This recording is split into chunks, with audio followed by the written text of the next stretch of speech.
5 DASPO urbani emessi in una sola giornata nei confronti di altrettanti stranieri che per 48 ore non potranno rimettere piede in città. Gli interventi dei vigili nella zona più calda, stazione delle Corriere, Giardinetti di Sant'Andrea, via Orioli, via Fiumicelli. Prima chiamata dal personale della MOM in mattinata per una cittadina nigeriana che si rifiutava di pagare il biglietto del bus. Hanno identificato la persona e poi hanno subito anche un'aggressione dalla stessa con sputi, graffi, calci, tanto è vero che uno degli agenti è dovuto ricorrere alle cure ospedaliere.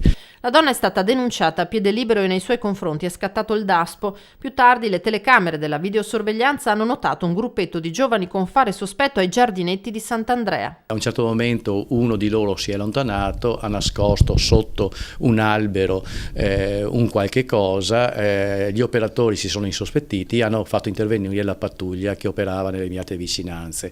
Il cane antidroga Hitch ha subito trovato lo stupefacente nascosto, circa 20 grammi. Il giovane pakistano è stato denunciato e l'intero gruppetto raggiunto dal DASPO. Stessa sorte in serata per alcuni stranieri ubriachi che stavano molestando i passanti in via Fiumicelli e nella vicina area verde, uno dei quali aveva anche addosso un coltello.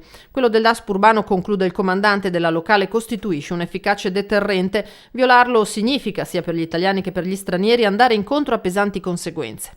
Se dovessero ripresentarsi entro questo limite di tempo, abbiamo la possibilità di fare la segnalazione al questore, il quale ha la possibilità, valutando caso per caso, di emettere un provvedimento di allontanamento dal nostro territorio comunale di queste persone per un periodo anche di oltre un anno.